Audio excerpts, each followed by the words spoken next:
നബി സല്ലല്ലാഹു അലൈഹി വസല്ലമിന്റെ ഒരു ചരിത്രം നമുക്ക് കാണാം.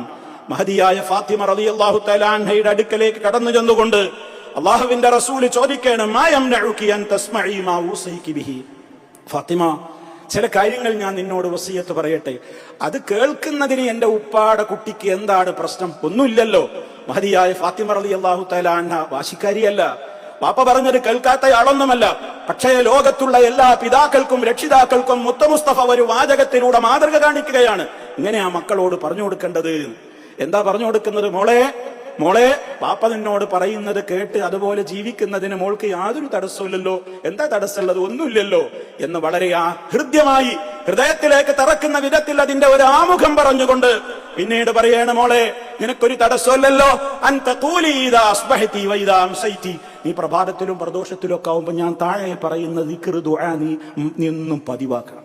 യാ ഹയ്യു യാ ഖയ്യൂം ബിറഹ്മതിക അസ്തഗീസ് അസ്ലിഹ് ലീ ശഅനി കുല്ലഹു വലാ തകിൽനി ഇലാ നഫ്സി തർഫത ഐൻ.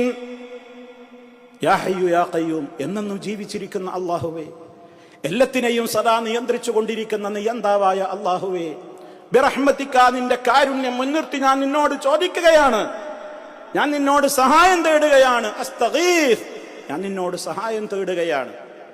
എന്താ നിന്നോട് സഹായം തേടുന്നത്? അസ്ലിഹ് ലീ ശഅനി കുല്ലഹു, എന്റെ എല്ലാ കാര്യവും അല്ലാഹ് നീ എനിക്ക് നന്നാക്കി തരണേ. ഇന്നത് എന്നൊന്നുകൂടെ പറഞ്ഞില്ല, എല്ലാം പെട്ടു. ദുന്യാവിലെ കാര്യങ്ങൾ പെട്ടു, ദീനിന്റെ കാര്യങ്ങൾ പെട്ടു, ആഖിറത്തിന്റെ കാര്യങ്ങൾ പെട്ടു.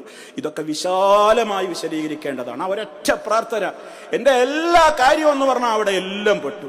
ദുന്യാവും ആഖിറവും എല്ലാം അതിൽപ്പെട്ടു. ഭാര്യ, മക്കള്, ഭർത്താവ്, കുടുംബജീവിതം, അതുപോലെ തന്നെ ജോലി, ഏത് കാര്യങ്ങളും എന്താവട്ടെ, ശാരീരിക ആരോഗ്യം, മാനസികാരോഗ്യം, എന്തും അസ്ലിഹ് ലീ ശഅനി കുല്ലഹു, എന്റെ എല്ലാ കാര്യവും നീ നന്നാക്കി തരണേ അല്ലാഹ്.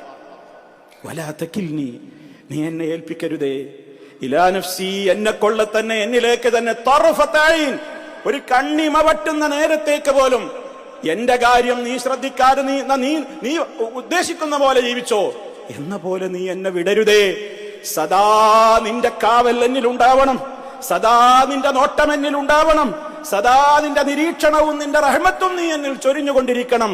ഹയ്യായ അല്ലാഹുവേ, യാ ഹയ്യു യാ ഖയ്യൂം ബിറഹ്മതിക അസ്തഗീസ് അസ്ലിഹ് ലീ ശഅനി കുല്ലഹു വലാ തകിൽനി ഇലാ നഫ്സി തർഫത ഐൻ. നമ്മൾ പറയാറുണ്ടോ? നമ്മൾ പഠിപ്പിച്ചു കൊടുത്തോ? ഇവിടെ മക്കൾക്ക് പഠിപ്പിച്ചു കൊടുത്തോ? നമ്മൾ അറിയുന്നുണ്ടോ? നോക്കൂ നിങ്ങൾ, സ്നേഹത്തോടെ അത് പറയുക. മുത്ത് മുസ്തഫ പലപ്പോഴും അങ്ങനെയായിരുന്നു.